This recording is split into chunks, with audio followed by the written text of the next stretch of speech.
கர்த்தருடைய பரிசுத்த நாமத்திற்கு மகிமை உண்டாவதாக.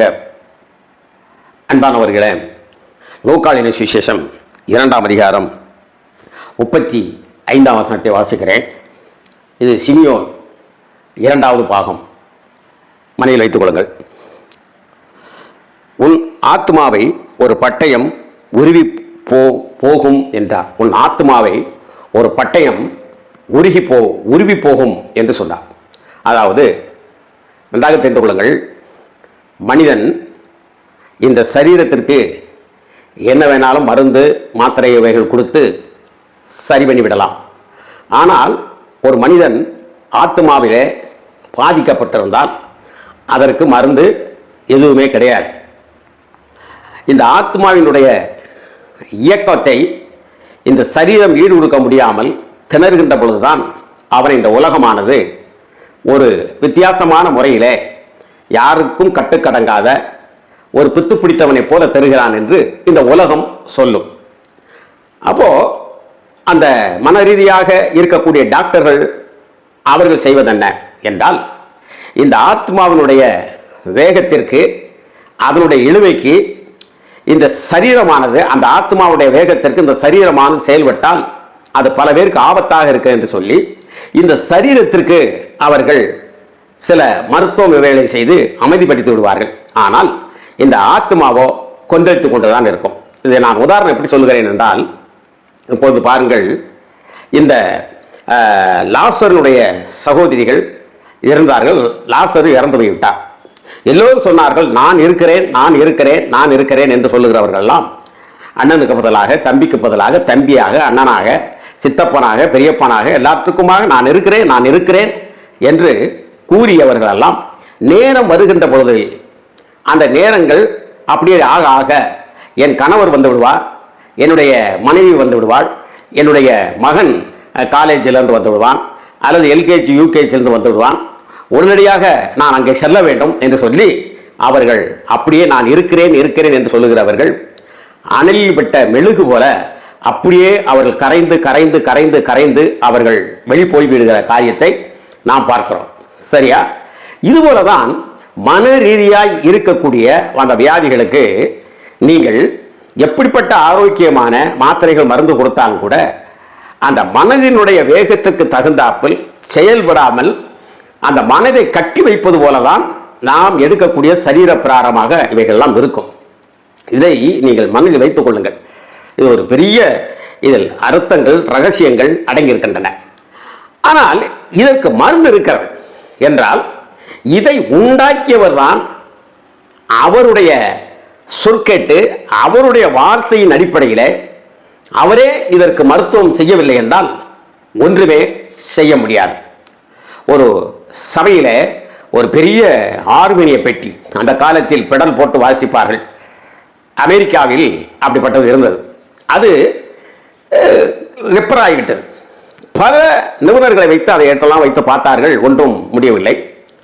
ஒரு வயதானவர் ரொம்ப காலம் சர்ச்சுக்கு வராமல் அவர் வெளிமாகாணத்துக்கு சென்றவர் மீண்டும் அந்த சர்ச்சுக்கு வந்து, ஏன் இந்த ஆர்மீனியம் இயங்காமல் இருக்கின்றன என்று அவர் கேட்ட பொழுது, அது இப்படி ஆகிவிட்டது, எல்லோரையும் வைத்து பார்த்தோம், ஒன்று செய்ய முடியவில்லை என்று. அப்போது சொன்னார், கொடுங்கள் நான் பார்க்கிறேன் என்று சொன்னார்.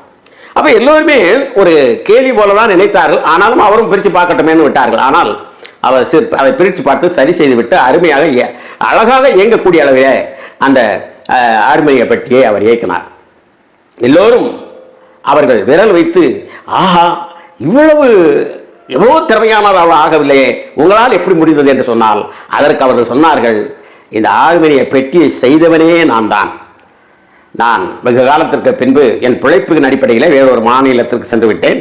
இப்பொழுது நான் வந்த சபையை பார்க்க வேண்டும் என்று வந்தேன். வந்த பொழுது இந்த நிகழ்வை பார்த்தேன், ஆகவே செய்தேன் என்று சொன்னார். ஆகவே படைத்தவர்க்குத்தான் அதை சரியாக அதை செய்ய முடியும். இப்போ ஒரு காற்று இருக்கிறது என்றால் அந்த காற்றுக்கு போய் ஊசி போட்டால் அந்த காற்று அது பயங்கரமாக அடிக்கக்கூடிய அந்த புயல் வேகம் குறைந்து வருமா? முடியவே முடியாது. நான் எதை சொல்ல வருகிறேன் என்றால், இந்த ஆத்மாவை உருவி போகிற பட்டயம் என்று சொல்லப்பட்டிருக்கிறது.